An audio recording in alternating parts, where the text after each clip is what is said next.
Requesting connection. Established. Encrypted. We're live. The show you've been asking for. Advice, technology, and community. Linux first, all others second. This is Ask Noah.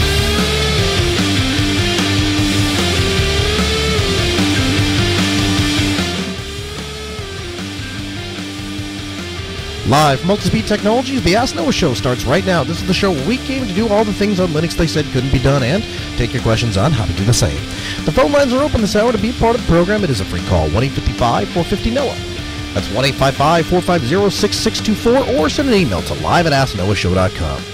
My name is Noah Chalai. I am your host. Delighted to be here with you this hour as another episode of the Ask Noah Show kicks off. We are live from Southeast Linuxfest, live from the Southeast Linuxfest show floor. We're delighted to be here with you. It's been an absolutely fantastic conference, and sitting to my left are two of my Linux companions.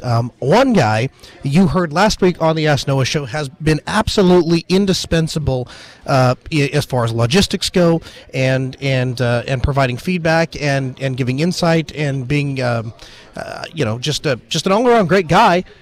That would be JT Pennington. Welcome back into the program. Thanks for having me. That's 2 weeks in a row that you've made an appearance, in person. Yeah. Is this a trend? Well, I don't know. I'd like it to be. Is it possible for it to continue to be a trend and not from across the country? I don't know. We could do it definitely across the country. I don't know if we can do it locally. You need to move. Well, or you need to move.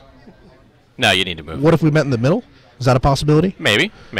All right. Well, we'll continue to fight that battle. And joining us for the first time on the program is Mr. Kapavic. Welcome into the program, sir. How's it going? Thanks for having me, Noah. Hey, thanks for taking the time to be here. So you are here for an exciting announcement that we're going to make later on in the program.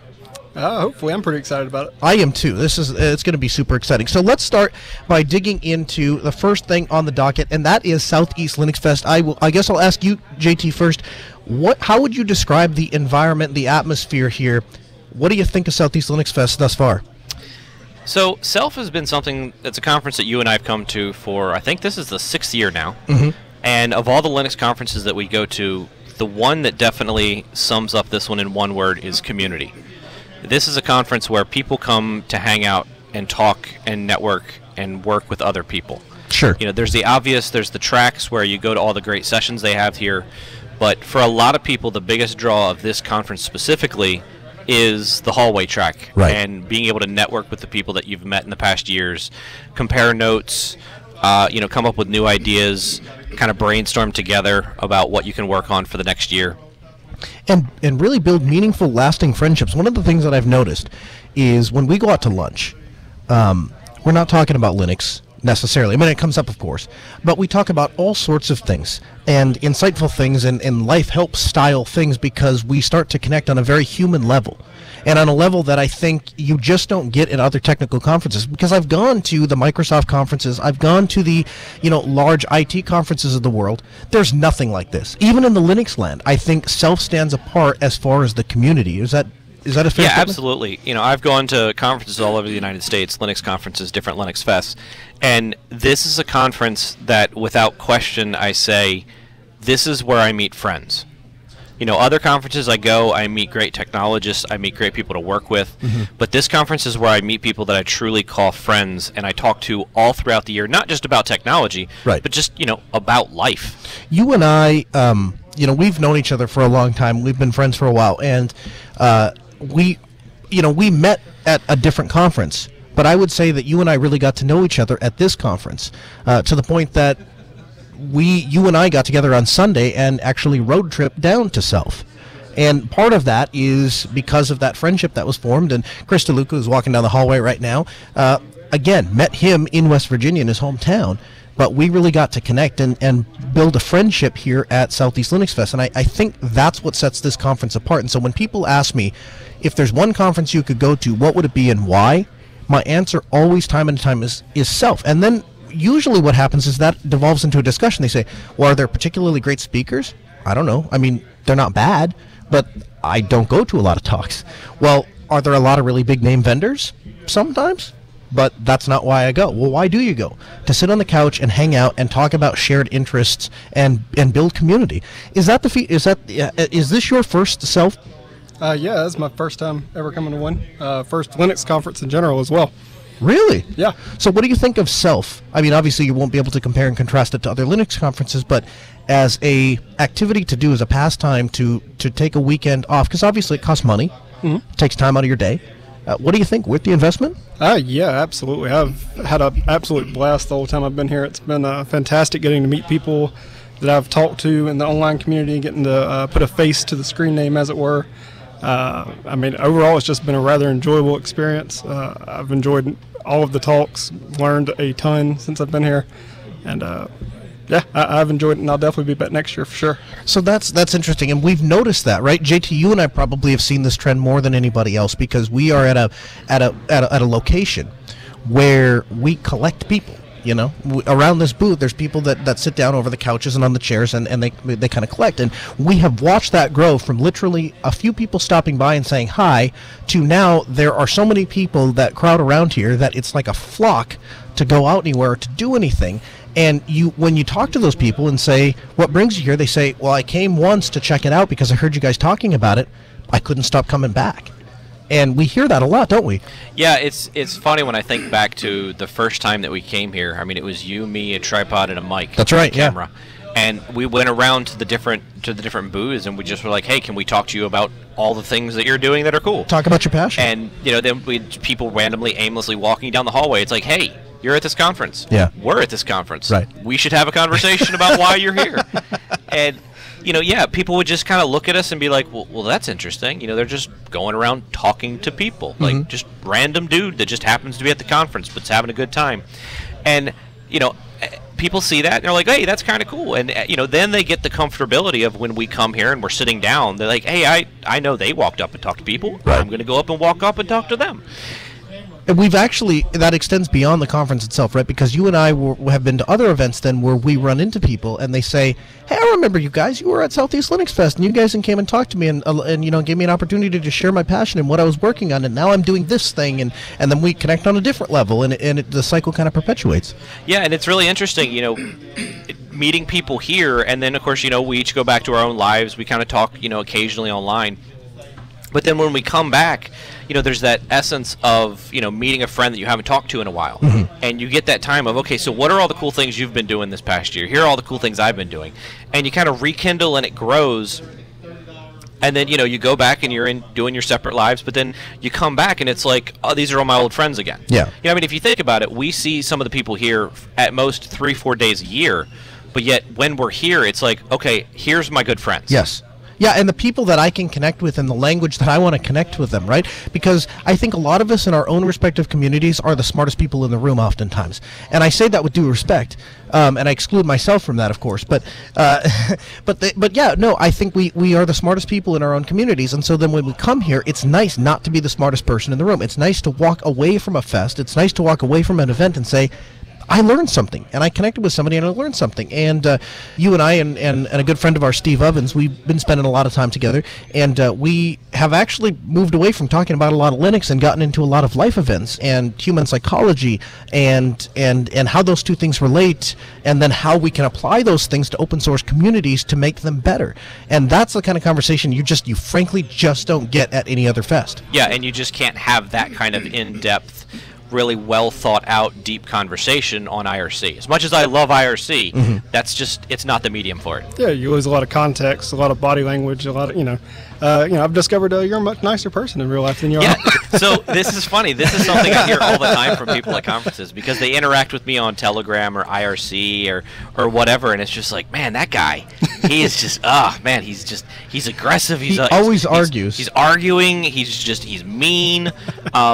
Like when I first met Alan Jude, he said the same thing. He was like, man, I thought you were going to be just an absolute a-hole, but you're actually a really nice guy. Like in real life, you're nice. And I'm like, yeah, I tell people exactly what I think. I think part of this, and maybe I'm dragging too much of our sociology talk, over the past couple of hours into a show where it doesn't belong. But dare I say, you're the kind of person that is just very direct. And that takes people off guard because most people, when they say something, they don't mean what they say. They have a hidden message behind it and saying it is their way to kind of passively aggressive push something on the side. And that confuses you because you're like, no, I really meant what I just said. Yeah. You just have to take me at face value that I meant what I just said. If you don't like that, tell me directly I don't like that, and then I won't do it. Yeah, like, if somebody, let's say, does a web design, and I don't like it, we'll come back to this in a second. I'll just be like, hey, I don't like that. Like, and that doesn't mean I don't like you as a person, Right. or I think you're a bad developer. It's just that singular thing that I said I don't like. It doesn't mean all the other things. And a lot of people, there is a lot of hidden meaning, and they do get passive-aggressive. And so that's kind of the thing when people meet me in real life, and they're like, oh, yeah, he's really nice. He's just very, very specific. And direct. Yeah. And direct. So the technical standpoint of Southeast Linux Fest has gone forward. Essentially what happened was last year, Jeremy gave a very, very motivational speech about where Southeast Linux Fest has been, where it is now, and where it is going in the future. And when I heard that speech, and when I heard him come on the show and share the story of Southeast Linux Fest, instantly I knew I wanted to be a part of that in a very big way. And I came up to him and I said, listen, what can I do to help? And he said, AV is one of the most expensive things that we do here. Media is the most expensive thing that we do here. And it's always somebody's side job. Zach Underwood is one of the smartest human beings I've ever met in my life. I swear he knows more about networking than the people at Cisco who make the devices. But Zach is a very busy guy. And while he's busy trying to create the world's most complicated network for one of the smallest Linux conferences, right? And we do have a world-class network here. While he's busy doing that, it's very difficult for him to do another full-time job on top of that. And I said, yeah, I would be honored if I could be in charge of media. So they said, okay, you do it. And the way that Southeast Linux Fest does things, by the way, I love. They do what we do at Altispeed, the sandbox theory. This is your sandbox. You do whatever you want. When you break it, it's your responsibility to fix it. If anybody else has a problem, they will come to you and you'll fix it for them. If anybody comes to me and asks me about it, I'm going to tell them it's your sandbox, talk to you. And I can work very well under those constraints. But the way I chose to go about it was every amplifier, every speaker, every microphone is connected to an AES-67 IP network. And so all of those audio packets are floating around between all of the rooms. Now the advantage, let's start with the disadvantage. The disadvantage to that is when IGMP snooping isn't on, nothing works. The upside to that, though, is when we get IGMP snooping turned on, and we have the audio network working well, what we're able to do is take any speaker from any room and put their voice in any other room or any other place that we want it, including our live stream. So if you're listening to our live stream, what's happening is a bit of a technical miracle. Audio is coming out of a microphone. It is coming back here to the booth. It is being sent to Grand Forks. It is being processed. It's coming back to our broadcast box. It's going into the broadcast box and out to a website where people are able to listen to it, and that all happens basically in real time. And we have, with just a click of a couple buttons and some open source software that we're using, we're able to switch which sources are connected and which, I guess, RTP streams inside of the rooms we're subscribing to. And it's a very complicated system. It's a very expensive system, but we are delivering world-class audio that would rival iHeart or Cumulus or any big broadcasting company that would come in to do something like this, and we're able to do it at a much smaller size because we have dedicated people, because we have smart people. Danny, who is a broadcast engineer for iHeart, is here, and I had a chance to catch up with him and kind of go over kind of the ways that best practices and how we can kind of set some of that stuff up, and so he's been helping with that. And the other thing that it allows us to do that Jeremy kind of got a kick out of is I can take his microphone and push a button and instantaneously push audio throughout the entire conference, because guess what? Every amplifier is subscribed to a feed. So I just changed their subscription from the microphone IP address to the IP address of this broadcast booth or Jeremy's microphone on his belt pack or whatever. I can instantaneously send audio anywhere. So it's been really cool. I'm interested, have either of you gone to any of the talks, and do you have any feedback about what you've seen? Yeah, I've gone to several of the talks. Like I said, all of it's been fairly educational. I went to When Everything is a Cluster. It was a nice introduction into what Kubernetes is, kind of how it works. And it was given, I'm terrible with names. I can't remember. I know it was the guy who worked for GitLab. I'd have to look it up. It's on the PDF. But Jason Plum? There you go. Yeah. Thank you. And so anyways, that was a fantastic site. I saw one. I actually missed your talk in particular to go to one next door that was on Golang.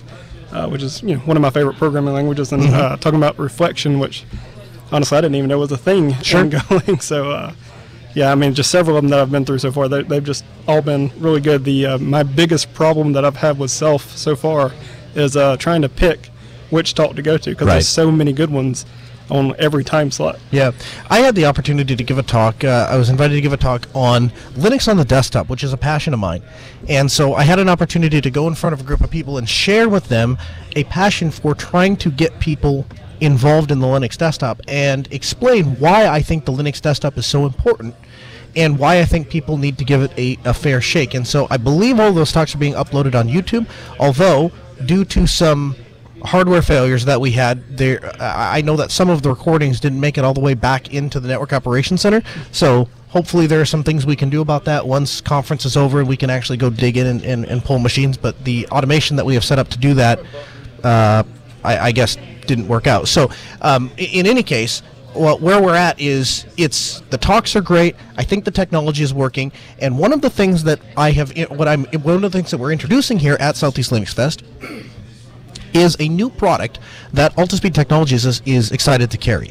And as a lot of you know that I work in mobile production, and so we do a lot of mobile DJ parties, and we do events like this, and we do weddings and stuff like that. And what I found is that there is a fundamental lack of compact technology that is built with high quality, high standards, and performs well, but is small and compact and enough that I can take it onto a suitcase and fly on an airplane, or take it in a in a suitcase into an event, or throw it in the back of my trunk. The heaviest thing that we haul around anytime we do production somewhere are speakers and subs. They're heavy, they're big, they're obtrusive, they're difficult to manage, and frankly, they don't have great frequency response.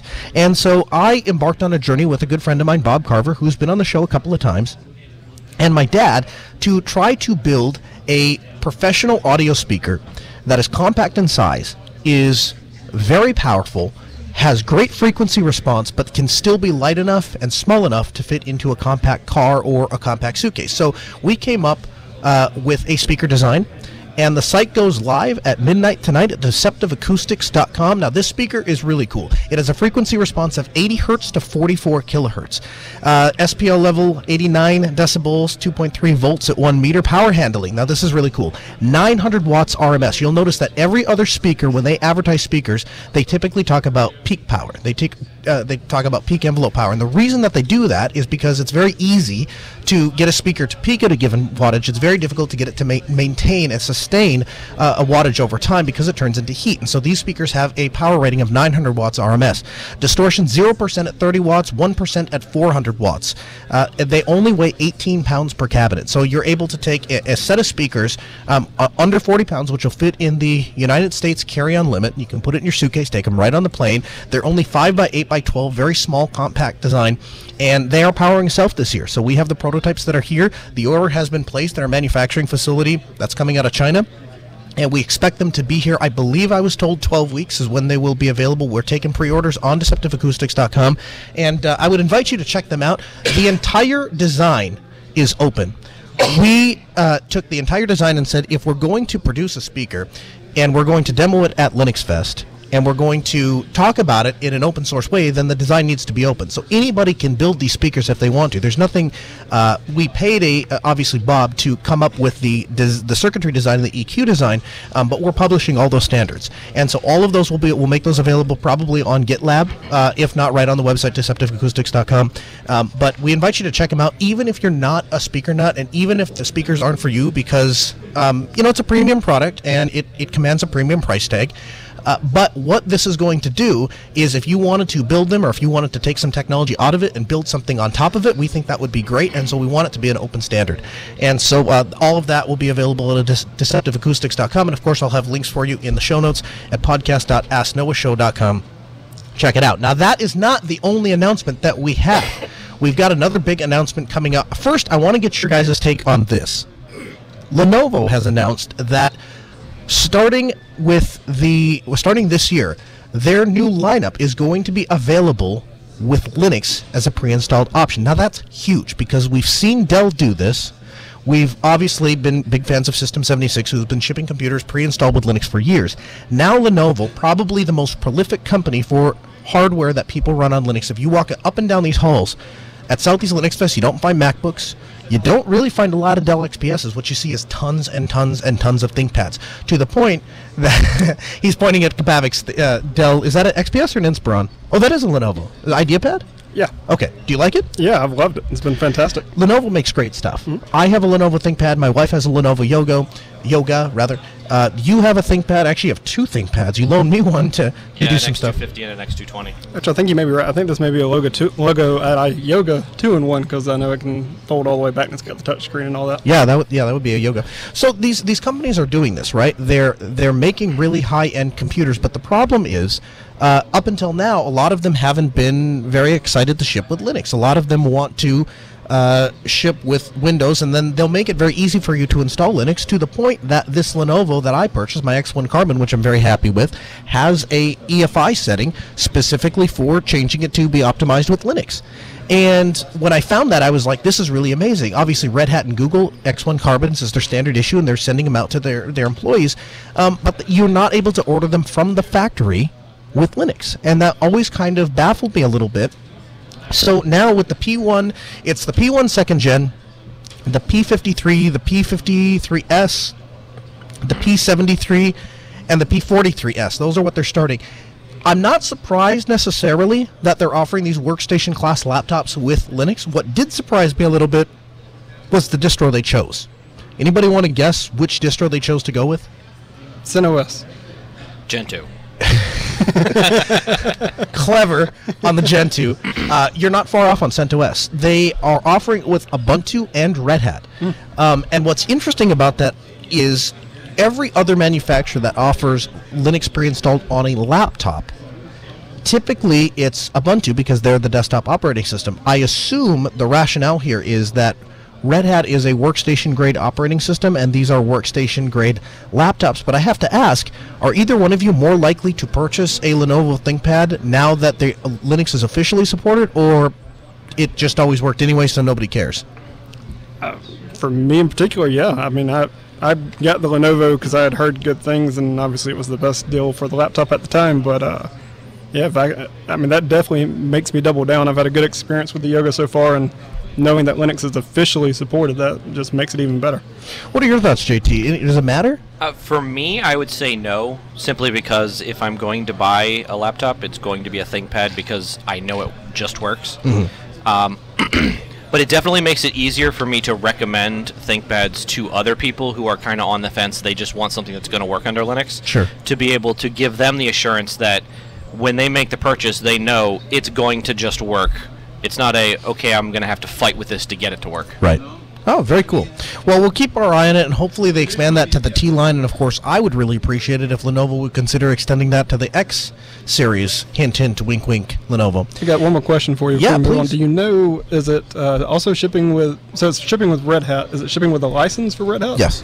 And is that a one-time payment license, or is that something you'd have to keep up? Right. So the way that Red Hat does licensing is interesting, right? You can install Red Hat on anything you want. You can just download the ISO and install it. There's no license required for that. It's not like they have activation like Windows does. What you pay for is a support contract, and inside of that support contract, one of the things you get access to is the repos. Now, I would never tell you on air that I would point a Red Hat box to CentOS repos and it would work. I would never admit to doing that because, of course, that is not the recommended way to go about it, and nobody should ever do that. Never. And it probably wouldn't work. Probably. But it might. Go ahead. Another thing to keep in mind is if you sign up with Red Hat through their Red Hat Developer Program, which is free, you get access to the repos directly. Right. Yes. Right. So the developer license is essentially the same thing as the $300 license with support, except you don't get the support. You just get access to the repos. Yeah. And then you've got to renew that once a year. So that's what you're paying for, is access to the repos. So to your question, is it come with a license? Yes. Is it perpetual? No. You get 1 year access to the repos. After that, you would either have to pay $300 for a support contract, or you'd have to sign up for a free developer account to get access, to continue to get access to those repos for free. To JT's point, if you're wondering why I'm mentioning the CentOS thing, that wasn't always the case. It was a recent development as of, I think, was it a year ago that they made that change? Yeah, well, I don't think it was too long ago. Yeah. So that's a relatively recent thing. But developer.redhat.com if you'd like to sign up for a license, and obviously Lenovo.com if you'd like to purchase a ThinkPad. So what I'm sure both of you are super excited about and waiting to talk about, we are We started on this project about 4 or 5, or well, longer than that, longer than 4 or 5 months ago, almost a year ago, I guess, at this point. We started the Distro Elimination Challenge, and the idea was to gather polls from the community to decide what you guys thought was the best distro. And after we collected the information and got through all of the ones that were recommended in our initial poll, we scaled them down to the ones that quote-unquote won the Distro Elimination Challenge, and then we sat down and said, okay, what do we do with this information? And very early on, I think it was Kabavik that you pointed out, you said you can't really compare you can't compare any two distros. You can't compare a Slackware distro with, or Gentoo might be a better example. You can't compare Gentoo as a distro to Ubuntu. They're two entirely different audiences, two entirely different purposes. They're both the best depending on what you want to do. And so we said, that's not going to work. The way that we're going about this, trying to compete and get to the one holy grail of distro, that's just not an effective method to accomplishing anything. And so we looked at it and said, well, how do we compare distros? And what we arrived at eventually was this. You have a given use case, either a desktop/workstation style use case, a server style use case, a IoT style use case, and in that, once you give that qualifier, now we can start comparing two distros, because if I compare CentOS and Ubuntu for server, there are very strong advantages and disadvantages to both. And there is going to be a majority of people, I would guess, that would say this is a better distro than that distro. How do we go about effectively organizing that information? And what we looked to was Amazon.com and B&H Photo Video. When I go to buy camera equipment, when I go to buy broadcasting equipment, I don't go buy, these clickbaity sites that say 10 pieces of gear that you have to have, or the 10 best pieces of gear 2019, right? Those sites, I don't know if it's just me, but those sites annoy the heck out of me, right? And so what I do is I go to B&H and I sort by number of reviews. And whatever has the most reviews tends to also have high reviews, and even if it's not a high review, it is the one that most professionals agree on. Maybe it only gets 4 stars. And the one under it maybe has 5 stars, but the one under it only has 53 people that have ever owned and reviewed that, whereas the one on top, which maybe only has 4 stars, has 15,000 people that have reviewed it. And it really tells you what professionals are buying and what they want out of that device. Mm-hmm. And so you quickly determine what's the best. I'll give you another example, Amazon.com, right? I bought a vacuum cleaner at Walmart a couple of weeks ago. And the way I determined which model vacuum cleaner I was going to purchase was I went to Amazon.com, typed in vacuum cleaner, and sorted by number of reviews. Found one that had 5,000 reviews on it, and it was done, and that was the best vacuum cleaner that Amazon sold. I went to Walmart, and lo and behold, they sold that exact same model vacuum cleaner. And so I said to myself, that's the vacuum cleaner I'm going to buy. And so then we started talking and said, why can't we implement that in Linux? Why can't we implement that in a way so that people have a community-based site without, not professional reviewers, but community members that can go on a site and say, when I'm looking for desktop Linux, this is the distro I landed on, and here's why. And then write a review, give it a star rating from 1 to 5, and then other people, if they're going to look for a desktop distribution, they can click on the desktop thing and look and say, what did people think of this distro as a desktop use? What did people think of this this distribution for server use, for IoT use, for workstation, And what we landed on was a website that is essentially a distro review website, kind of modeled after the shopping world. Is that an accurate description? Yeah, that's pretty fair. We leaned heavily on, like you said, the star rating system. Obviously, it's going to be user reviews. Aggregate those. We'll have a little display underneath that shows, even like how many 5, 4, 3, 2, 1 stars there are, putting together the averages and all that. So tell me a little bit about the back end design. Kabavik, you were obviously responsible for doing a lot of this. How did you go about coming up with this design? What kind of technology is powering this under the hood? So it's written in Go, mostly just because I really enjoy the Go language. It's super fast. It's basically made for networking type stuff to begin with. Ran by Google as well on their back end infrastructure. They replaced a lot of their lower end C stuff because it was getting a little too complex for them. So it just makes a lot of that kind of stuff and the routing just super easy. As far as the front end, it's pure just HTML and CSS.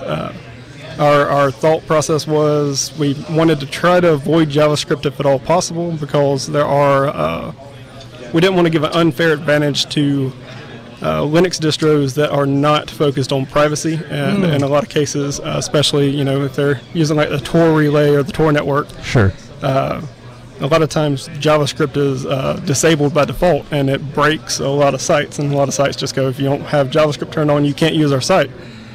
So part of that was trying to make it where some of those people for distros like Kali Linux for the security tool stuff, or like Tails Linux, people who use those should be able to come to the site and actually review it, and not feel like they're left out.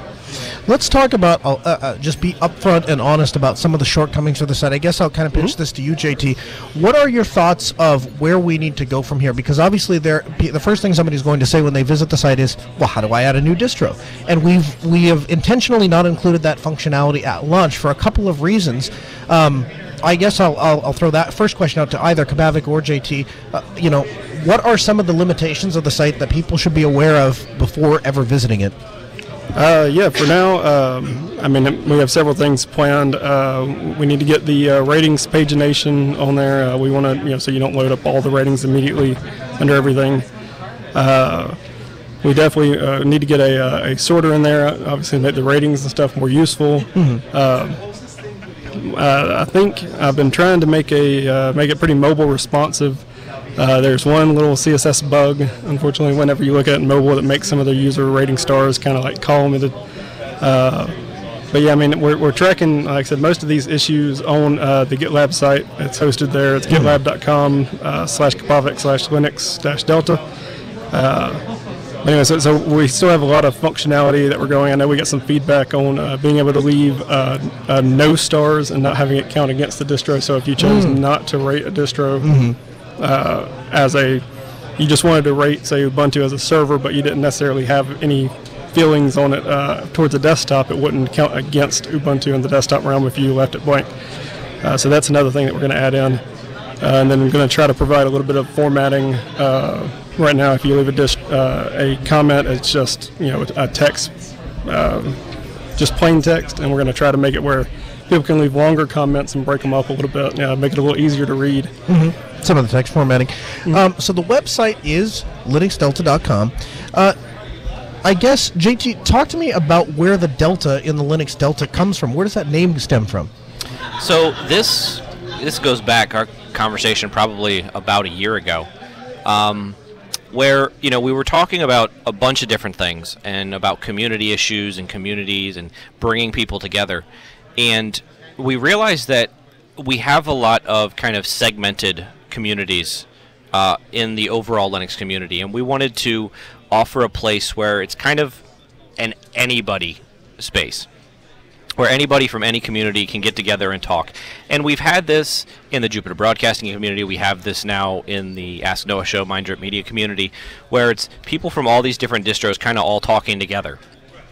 So we wanted to create a place where everybody can come together and talk about Linux, talk about the things that they like about Linux, about the things they're doing with Linux, because we fundamentally believe that Linux can be a positive force for change in the world. And for anybody that has ever taken an advanced math or science course, you know that delta is, of course, the symbol for change. So we have this, obviously this ginormous 1,000-foot view of what we want the site to grow into, but you have to start somewhere. You have to have a minimum viable product. Right. So we're starting with the distro review aspect, where anybody in the community can come to the site, leave a review of what they like, what they don't like, whatever their thoughts on the distros that are there. For the distros that aren't there, in the future we'll probably have a request page or something like that. For right now, we decided, most of us in the community, we've dealt with GitHub, GitLab. We know how code repos work, and well, there's that little issues tab. So you can just file a bug request, and that's, hey, this distro should be on there so people can review it. So for right now, for at least getting new additions, new things added to the site, that's what we're doing, is we're just using the bug system. So first step is this. The website, again, linuxdelta.com. Make sure to head over to linuxdelta.com and pick out your favorite distribution and leave a review, because this is step one in the site. The first thing we need to do is we have a collection of the major distros. We need people to go over there and say, here is my favorite distro of the ones that are available. Here's what I think it's best at. Here's what I don't think it's so good at. Leave a star rating, and then write a narrative of why you think it's the best distro, because what that information is going to do, or what that site is going to hopefully grow into, is a place for new users to land and say, I want to get into Linux. I don't know what distro to start with. That's probably one of the most interesting questions and confusing questions that new users ask. A very prominent Forbes writer, Jason, has come out a couple of times and said that he is still distro hopping. We talked to Rocco from Big Daddy Linux last night, who said, I still distro hop, and I'm trying to get myself off of distro hopping. And distro hopping is a symptom of needing to try something for yourself because you don't know exactly what the experience can be. And I think we can improve that process. We can iterate on that process by providing people some basic understanding and basic knowledge, screen caps, and a basic narrative of what they can expect in a given distro. Then they can use that information and say, well, these things are important to me, those things are not important to me, and so this is here are the top 3 rated or 5 rated maybe desktop distributions that are there. And these are the reasons that people believe that, and so this one makes the most sense to me. Now, I'm sure one of the questions that we're going to get, or somebody is thinking, is, well, how does that differ from other distro review sites? And I guess my answer to that is community, right?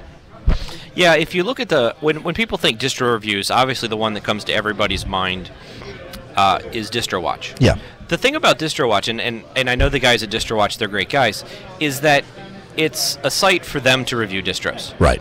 It's not a site for the community to review distros. You know, they'll do their little blob where they're talking about the distros and their thoughts, and you can give feedback. But if you just go to a distro page, you're not really able to leave concise, consolidated feedback for other users to then be able to see and reply back to and start a conversation. So we want to take that and, again, flip it on its head and put the community on top.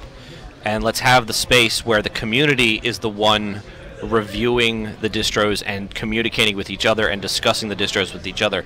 And for us, as content creators, it also gives us the feedback of, man, like let's say Solus.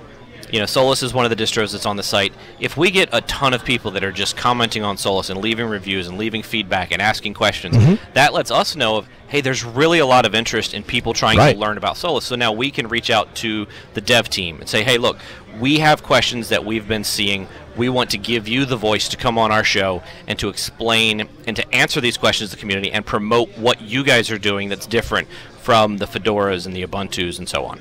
Absolutely, and I love the way that you're tying that in. Obviously, you work harder than anybody I've ever met in my life at not just scheduling somebody. You'll find somebody, you'll say, hey, that person might be interested in coming on the program, and then that happens, right? And that's where most people would leave it. Hey, that person wanted a platform or needed a platform. It was interesting to the community, so I set it up. Now I'm done. And that's really just like step one of a 10-step process for you, because then what you'll do is you'll go back and you'll follow up with the guest and you follow up with the community and say, what did you think of that?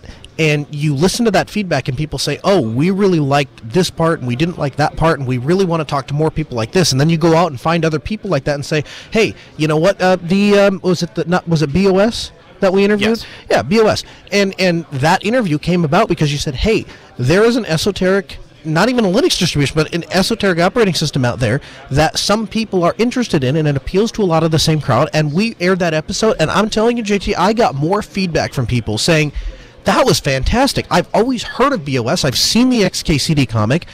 I just didn't know what it was, and I didn't really ever have time to dig into it, and that's really cool what those people are doing. I'm never going to install it. It's not for me, but it's really cool what they're doing. Then he had other people that said, I've been using BOS forever, and brought me back to my 5 years ago or 7 years ago or whatever when I was a BOS user, and I'm so happy that I was able to take part of that.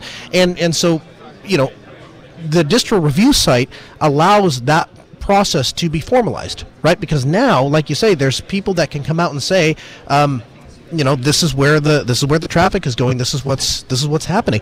And the other thing I think is really cool is System 76 has decided to come on board and say, hey, we want to support your distro review site, and we want to take an active part on Pop! OS, which is obviously featured on linuxdelta.com. So what they're doing is they're writing a custom blurb that's going to go on there, and they're giving us specific links and landing pages and stuff like that, and allowing us to become that hub to allow the discussion of Pop! OS to occur. And I think that's really cool, and I think it's an opportunity for maintainers of smaller distributions to reach out and say, hey, we're doing something very cool inside of the community. It's not going to attract a lot of commercial attention. We don't have a big budget, but this is our project, and this is what we're passionate about, and this is what we're trying to do. Is it's something that we could add to the site. And if the community is on board with it, then we're on board with it, because we're on Team Community. And it doesn't necessarily have to be profitable. It just has to exist. And so I guess that is an exciting thing for me, and we're excited to launch it here at Southeast Linuxfest. Seems like it's a day of announcements. Just a lot of really cool things, coming to fruition, things that we've been working on for a long time. How long have you been working on the site itself? Never mind the actual idea that has preceded probably 9 months before that. The amount of time I've been working on it's probably a little misleading because it's been since January, but it's been, gotten a little spare time here and there. Right. But yeah, I mean, overall, probably, at least, 60, 70 hours probably altogether put into it. Yeah, and would you say that if you were to rank everything that we wanted to get done on the site from beginning to now, how far along would you say before people can expect it'll never be a finished product. It'll always be something in motion. But before some of the things that people look at and say, well, why isn't that thing there? What kind of timeline are we looking at? Understanding that we're all kind of in one way or another donating some or all of our time to this. Absolutely. So at the very least, with the stuff that we want to get done immediately, and actually I just added today the upvote, or the more useful button that allows you to rank a comment as useful. And clearly, now that we've got in several places where we can get some metrics, we definitely want to be able to filter, sort, and search by those metrics. So that's probably going to be the next big thing, is trying to get it where make it easy for the user to be able to dig through and actually, find things by certain metrics. JT, the response to other comments was your suggestion that you were very passionate about. Talk about what led you to say we need to be able to make comments about comments or respond to comments. So there's several answers. One is the fact that a lot of times I'll be doing something and I'm just having a difficulty with a certain distro or whatever, and I might make a comment to somebody about, oh, well, I couldn't get this to work, and then someone else is helpful and it's like, oh, well, that's because you needed to do it this way. So we don't want people to be leaving feedback without also others to be able to help when people do run into issues with distros. Because the way we interact with distros, we all think differently, we all process information differently, is that sometimes we just don't think the way you accomplish task A is, the way we think and the way the developer thought happens to be a little different. So you may come away from testing a distro going, oh, well, I can't accomplish whatever task it is, when really if somebody just explains to you the other way to do it, all the better. Now you realize, okay, it can do that. So it helps the community, again, kind of help each other out when there are issues. The other thing is that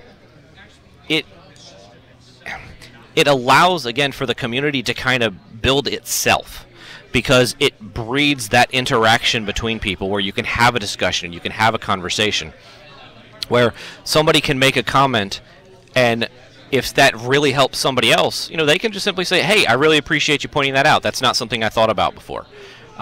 So it's about, just building those links together and building the community together. Giving people a place to express themselves and express their knowledge and experience in a way that other people can interact with that, understand it, consume it, and then make decisions based on it. One of the things that I thought was, one of the things I guess that I hope that site eventually becomes, and we're still investigating ways to do this, is a central place for community. One of the things that I think has been if I was to try to nail down the single most thing I liked about doing the Ask Noah show, if I was to try to nail down the single thing that drove you and I to start going to some of these events like Red Hat Summit and doing very high-end video production about Linux content, I would say the reason or the motivation behind that is community and a love of community. I would say that your Kabavik, when you and I started talking, you volunteered a good portion of your time because you believe in community, because you like community. That's a central aspect of the site, is it not? Absolutely. Yeah. Part of what drove my interest was I listened to Linux podcasts all the time. I started listening to you back on the Linux Action Show, and then following most of the Jupiter Broadcasting stuff. Followed you when you went on to Ask Noah. Jumped in and started listening to the Delta Linux guys.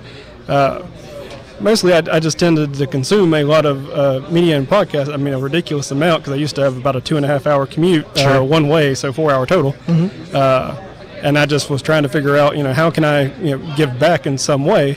And I mean, you could do monetary donations, and that's fine. But I was just trying to figure out some sort of way that I could, kind of do that, and also scratch that itch, that I have to, to play with and program things and whatnot. And I've looked for a couple of opportunities to jump in here and there, and I saw this one and saw that you needed a little bit of help getting things going, and so it seemed like a good place to jump in and give back. At the time that you jumped in, we were literally at a point where we knew what we wanted to do, we just didn't know how to do it, and you weren't the first person I approached. I had approached some very capable web developers and said, here's essentially what we want, and everybody just kind of told me that's not really possible. And you yourself said, you're like, well, it's possible, it's just a lot more work than probably what a lot of people are willing to do. And so because of that, there's obviously some cost involved, and I can't afford to donate everything of my time, but you've certainly donated the vast majority of it. And so what I hope that leads to is, I hope that other people that are very passionate about Ubuntu will go to linuxdelta.com and review Ubuntu. I hope people that are really passionate about Arch. I know that we have, as a testing method, we took a couple of community members that we know have bounced from a lot of different operating systems frequently, and said, hey, would you go talk about this, whatever distro is your distro of choice right now, what you've landed on and why. And people have been able to provide that feedback. So what we really need from the Ask Noah Show audience and from the greater Linux community is, well, one, help spreading the word, getting that URL out there, linuxdelta.com, and telling people, hey, this is a resource that exists. Absolutely. And it is run by people who have, if I can pat ourselves on the back, been examples of good stewards of the community, and so and make that the place for discussions of various distros to happen. But the other thing is, we need people to seed the site. We need people to go on the site and add their content to it. And if there's a distro that we miss that is very popular, we need you to bring that to our attention. And so all of the resources for doing that, we will have linked on linuxdelta.com, even if it's the GitLab stuff. Will that be linked there, or they have to find that separately? Yeah, for sure. I'll definitely throw it up on the README page this afternoon, and then we'll definitely put in a links and other sections tab that shouldn't take too much time. So within a week we'll have it up there. So we'll have that available, and of course you can find the direct links at podcast.asknoahshow.com. There you'll find all of the articles and references in this show. I guess as we kind of wind down the hour, what are you guys looking forward to the next couple of days? I know some of my favorite talks have been the 3D printing talk. There was a talk on how to get started with 3D printing. Gentlemen went through and described what the process of purchasing a good 3D printer is, what kind of projects you should start with, what the best practices are. I know that for myself, I've always been interested in 3D printing. I always think it's a cool idea. It's something I've always wanted to get into. And at the same time, I've always looked at it and said, well, I hear about people that use 3D printing as an exercise in frustration because they tried to get into it, and then they get the little ball thing that comes with it that is the first project that you print, or the little globe or whatever it is, and that prints just fine, and then they can never get anything else to print ever again. And part of it I learned today is because of properly cleaning the extruders, and there's a process that you have to go through, and there's a calibration thing that you have to do, and so walking through that process was absolutely fantastic. Zach Underwood, the gentleman that is running the network, built a tiny home from the ground up, the foundation up. He built it all by himself.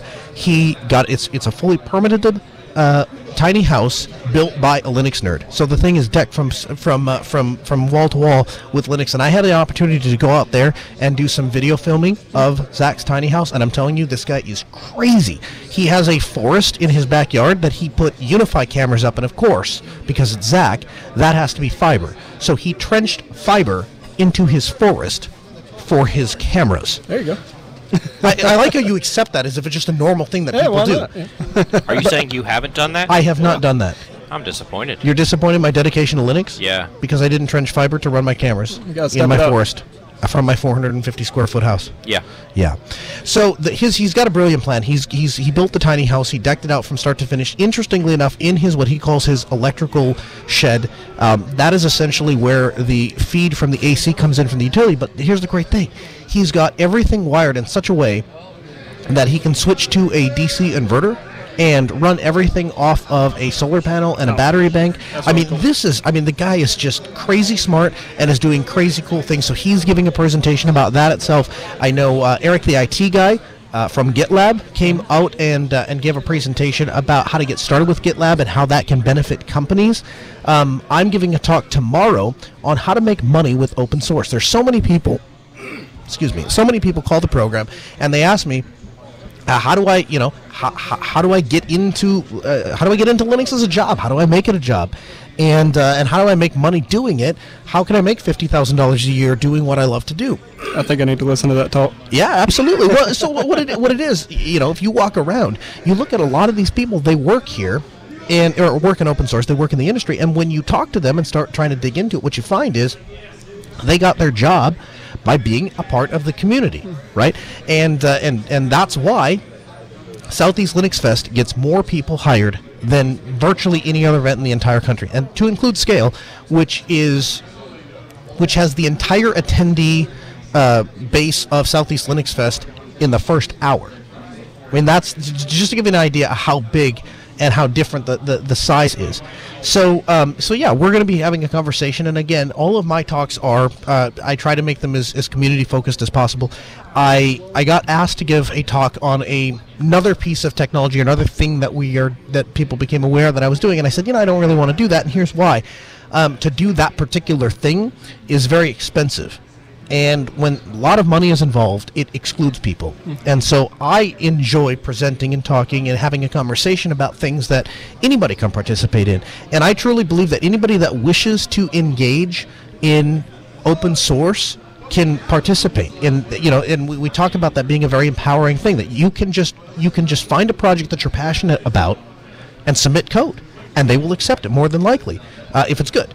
And then when you do that enough times, and you exemplify, you show that you are a valuable member of the community, companies offer you a job, or you set yourself up to employ yourself and sell yourself out as an individual contractor. And we had a guest stop by the booth. By the way, for not checking out the live stream, you absolutely should. SoutheastLinuxFest.org. Click on the live stream info, and you'll be able to get a video live stream of what's happening here at the booth, mixed with our fancy audio over IP system. So we're pulling in talks. So you'll be able to do that. You can also register as a remote attendee, and then you'll be able to pick whichever ballroom you want to see the talks and get access to those as soon as they're uploaded on YouTube. But one of the things that we're doing is, as people are registering, they are stopping by, if they're a speaker, to tell us what it is they're talking about. And Stryker from Red Hat stopped by and said, here's what my talk is about, and here's what I'm doing. And he has made a name for himself with identity management, essentially Active Directory for Linux. And how he got there was an interesting story. He started doing identity management because he thought it was really fun, and it was a cool thing to play with. It was a cool project. And not unlike the RAS-DC project, which is essentially Active Directory for Linux, he works on a different identity management solution, but it is specific to Linux. I don't think it works with Windows, and if it does, it's not. If it does, there's some hackery that must occur for it to talk. But and I don't want to ruin the content of his talk, but he is giving a talk about his career and his path into identity management and how he could do that. And the way he got that job was because he started doing it in the community. Red Hat looked over and said, "Man, if that guy does that quality of work for nothing, and he's just a volunteer." Man, imagine what he could do if we just shoved $100,000 a year, and I don't know what he makes, but if we just shoved $100,000, I assume Red Hat pays decent money, shoves $100,000 a year in his face so he doesn't have to worry about starving to death. Imagine what the kind of work that and how fast that product would grow. And as it turns out, they're doing very well, and identity management has become a huge part of Red Hat, so much to the point that I was talking to Steve from Red Hat, and he said, "Hey, I actually ran into Stryker internally at Red Hat. I bumped into him, and he was helping me with this project and this identity management project. And so now Stryker has become not only a professional with identity management." Inside of Linux, but he has become the kind of like the go-to guy at Red Hat for managing that solution for customers. Now, see, I'm really glad that you mentioned that identity management is a thing that you can delve into, because personally I have had a good bit of experience as well in my job. Really? Yeah, digging into it and just trying to get our login stuff for. We have multiple applications at my work, and that's a very deep topic that not a lot of people have dug into. And as I've dug more and more into it, it just seems like it's just a rabbit hole that just goes further and further down. So. Well, make sure to check out Free IPA and make sure to chat up Stryker and see what he's up to, because I'm sure he'd be happy to get you started and investigate some cool stuff. Absolutely. 30 seconds left in the program. I just want to say thank you, JT, for all the work that you've done, not only today, but as leading up to Self and what you do for this program and Mindrip Media and what I'm sure you're going to continue to do for Linux Delta. Thanks for joining me again. Happy to be here. Happy to do it. Hey, Kapavik, thanks again for the work on the site. We'll have a link to linuxdelta.com in the show notes, and hate mail goes to support@kapavik.com, right? No, I believe that's alan.jude, isn't that right? That's right. That's where you send your hate mail. Hey, guys, thanks for joining us. We are live from the Southeast Linux Fest 4. The content will continue over at southeastlinuxfest.org, and we will pick up the restream here on AskNoahShow.com. You can stay tuned to us throughout the entire weekend for live coverage of Southeast Linux Fest. We're happy to be here. The Ask Noah Show will continue at a regular scheduled time, Tuesday at 6 p.m. Central over at AskNoahShow.com. While you're there, make sure to check out the show notes, where we'll have all of the articles and resources mentioned in this episode. We'll be back, like you say, next Tuesday, 6 p.m. Central, AskNoahShow.com. We'll see you then.